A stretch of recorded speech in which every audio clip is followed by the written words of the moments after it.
Okay, welcome back to members of 121 Community Church in Grapevine, Texas. And our final postscript, it's not really a lesson. Our last lesson was a full lesson. This is the final postscript for the book from Paul to Valentinus. It's just 409 to 412, so it's just a final postscript. But fundamentally, what we want to conclude from this book is that Christianity in Rome became a true integrated community through negation and affirmation. Roman Christianity became a true community through negation of Gnosticism and affirmation of a theology of ongoing repentance. That's what the book taught us. The Roman Christian community negated Gnosticism and affirmed, all because of the theology of the cross from Paul, and affirmed an ongoing theology of metanoia, repentance. All because they began with a theology of the cross from Paul. So the theology of the cross negates Gnosticism and affirms a theology of ongoing repentance. Let's go to block 1. Only a few senators were Christian. They didn't play a prominent role. They did offer their homes for worship at times, and free persons did work as voluntary slaves to assist in the ministry toward the poor. That was a deacon ministry. But the key point is that a large population of immigrants came from the east to make up the Christian population.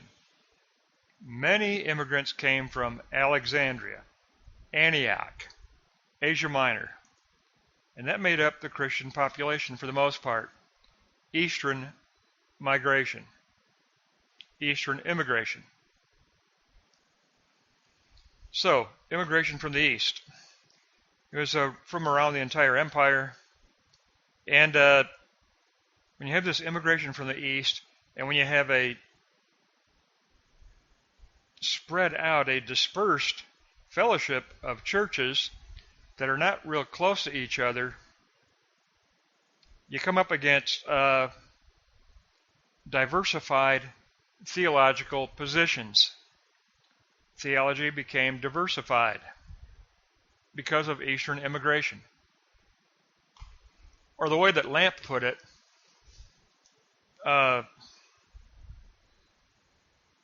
the dispersion of the churches and the immigration from the East created diversified Christian theology, even though they were united in fundamentals. Even though they began with the theology of the cross from Paul, they did develop philosophical schools. They did develop diversified theological thought. And you had people like Valentinus and people like Marcion contributing to theological plurality. The monarchy of bishops was kind of a late evolving presence, slow to develop. So block 1 tells us about incoming immigration of philosophical thought from Alexandria, Antioch, and Asia Minor. Or you could just say Ephesus. Alexandria, Antioch, and Ephesus.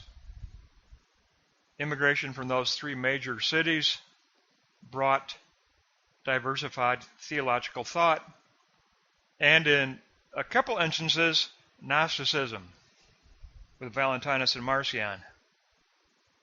From them, Gnosticism.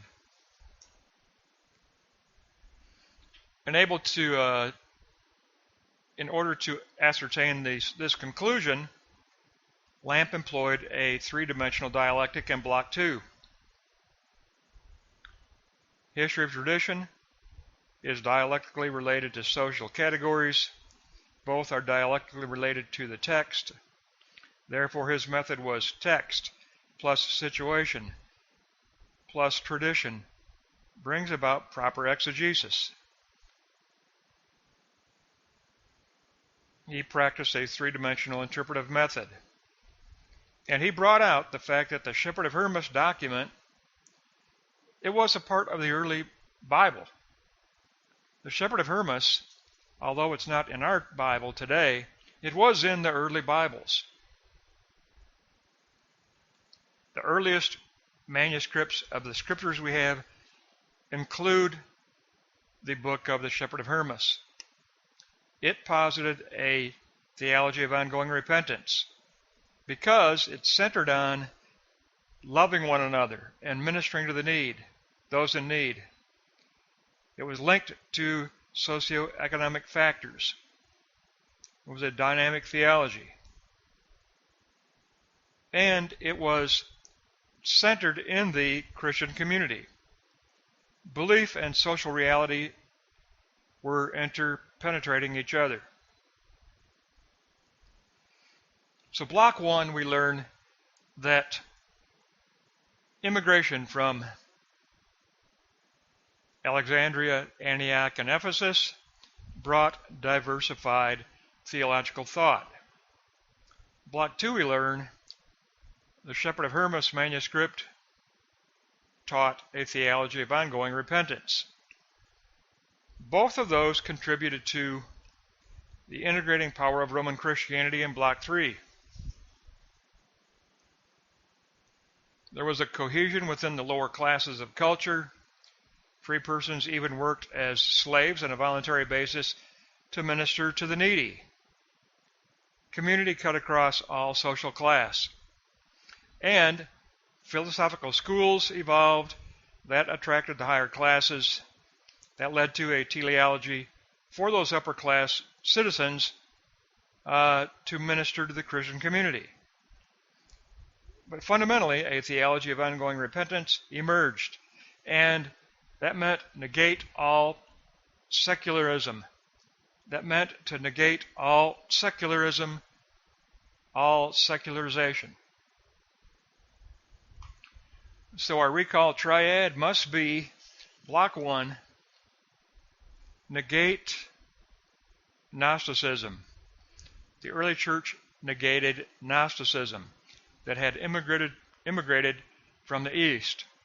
Block 2, the early church affirmed the Shepherd of Hermas theology of ongoing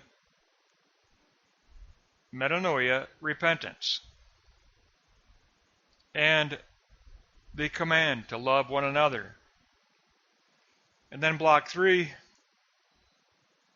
it developed into a teleology that enclosed all of the classes and even taught a conviction to the higher class to minister to the entire Christian community. A theology of ongoing repentance marks the early church in Rome. So that gives us not a lesson, that gives us a postscript. This is a mini postscript that wraps up the book from Paul to Valentinus. We'll discuss our next project in our next life group meeting.